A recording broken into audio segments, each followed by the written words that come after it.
Sally and Percy both make references to the Wizard of Oz throughout Percy Jackson and the Olympians Episode 7, which has a deeper parallel to Hades' position in the underworld. While Percy Jackson features numerous Easter eggs and references to Rick Riordan's books and various real-world Greek myths, the Disney Plus show doesn't often indulge in nods to wider pop culture.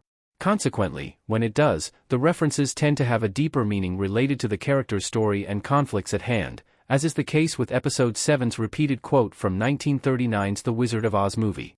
The first nod to the Wizard of Oz occurs in Episode 7's initial flashback to young Percy, Osriel Dalman, and Sally, Virginia Cull, as she attempts to enroll him in his new school. Percy had recently been kicked out of school and his mom registered him at a place with a program for kids with learning differences, with Sally remarking, "We're not in Kansas anymore," in the car. In the present day, Percy remembers his mom's reference and repeats it when seeing what lay ahead of them in the underworld, with the line having a deeper meaning for their journeys. J. Duplass as Hades in Percy Jackson's TV show with lightning in the background. Related. Percy Jackson's Hades actor creates a sad reunion for critically acclaimed war drama from last year. Two of the actors for Percy Jackson Season 1's Greek gods, including Hades' J. Duplass, previously starred together in a 2023 war drama movie. Percy and Sally's "We're not in Kansas anymore" references highlight the reality they face with entering the gods' world. The line, "We're not in Kansas anymore," occurs in The Wizard of Oz when Dorothy awakens in the magical land of Oz after a tornado hits her home in Kansas.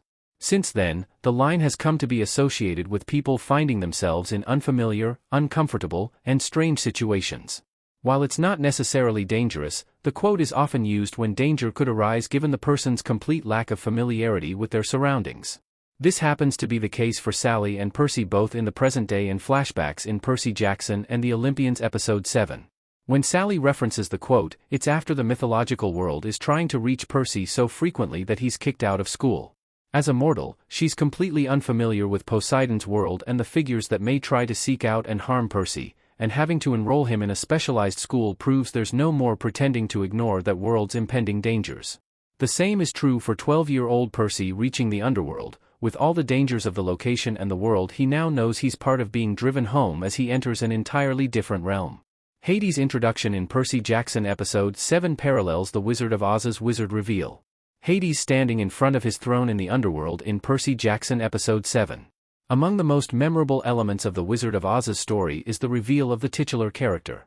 While he was described as a larger-than-life, intimidating, all-powerful figure, the curtain is pulled to reveal that he's simply a man behind a screen projecting a false persona. Dorothy was far more intimidated by and held far more hope in the wizard than she should have, with the reveal of Hades in the underworld having a similar effect in Percy Jackson. While Percy, Grover, and Annabeth had to travel through some of the most dangerous, lethal situations of their quest in the underworld to reach Hades, he ended up being much less terrifying and cruel than they imagined. He walked out to greet them in a suit and simply requested the return of his Helm of Darkness, proving himself far more affable than the stories about Hades led them to believe. However, this is exactly what Hades wants those in Percy Jackson and the Olympians' world to believe, with his role in the underworld being akin to the Wizard in Oz.